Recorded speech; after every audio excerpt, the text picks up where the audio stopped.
আজকে মামার half day ছুটি ছিল, তাই মামার মন হয়েছে পোনা মাছ খাবে। তাই আমিও মামা বেরিয়ে পড়লাম দুজন মার্কেটে। কিন্তু এখানে মার্কেটটা আমাদের রুম থেকে অনেকটা দূর, তাই একে তাকে জিজ্ঞেস করে আমরা মার্কেটের দিকে পৌঁছালাম। মামাও ঠিকঠাক রাস্তা জানে না এখানকার, তো আমরা একে থেকে জিজ্ঞেস করলাম। আর এখানে এটা মসজিদ না কি জানি না ঠিক, তাই ভিডিও করে রেখেছি, তোমাদের সঙ্গে শেয়ার করলাম। এখানে লাইন পেরিয়েছি, এত মার্কেটটা অনেকটা দূর, এত প্রচণ্ড গরম রোদে আমরা রাস্তার ধারে আখের রসটা খেলাম। আর এখানকার আখের রসটা খুব ফ্রেশ ছিল।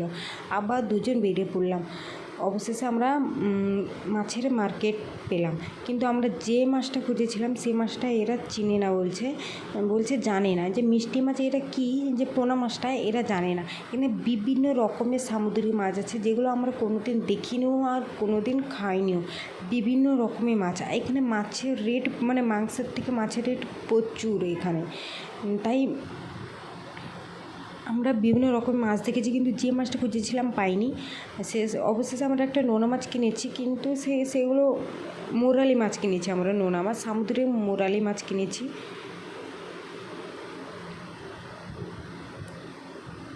আর এখানে মাছের রেট প্রচুর, যে শুধু মাছের রেট কেন, যে কোনো যাবতীয় জিনিস প্রচুর। এখানে ভেটকি মাছ নিব বলে আমরা জিজ্ঞেস করছিলাম, কিন্তু ভেটকি মাছের রেট খুব প্রচুর, আর মাছটা দেখে মনে হচ্ছে খুব ভালো না, তাই আমরা কিনলাম না।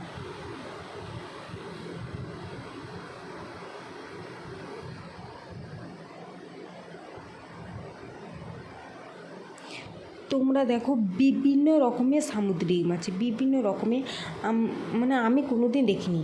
তোমরা দেখেছো নাকি জানি না, মামাও নিজে বলছে যে আমি কোনো দিন এই মাছগুলো দেখিনি।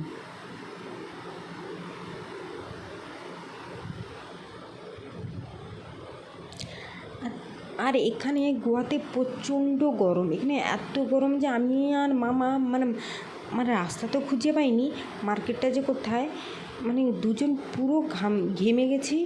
আর এত বিরক্তি লাগছিল। অবশেষে আমরা সবজির বাজারে ঢুকলাম। আর এখানে সবজিগুলো কিন্তু তেমন ফ্রেশ না, তবুও এখানে রেট প্রচুর।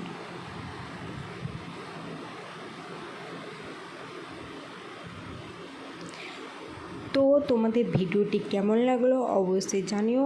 আর তোমাদের সেই গোয়ার মার্কেটটা শেয়ার করলাম। গোয়ার মার্কেটটা কিন্তু ভীষণ বড়। আর ভিডিওটি ভালো লাগলে কমেন্ট করো।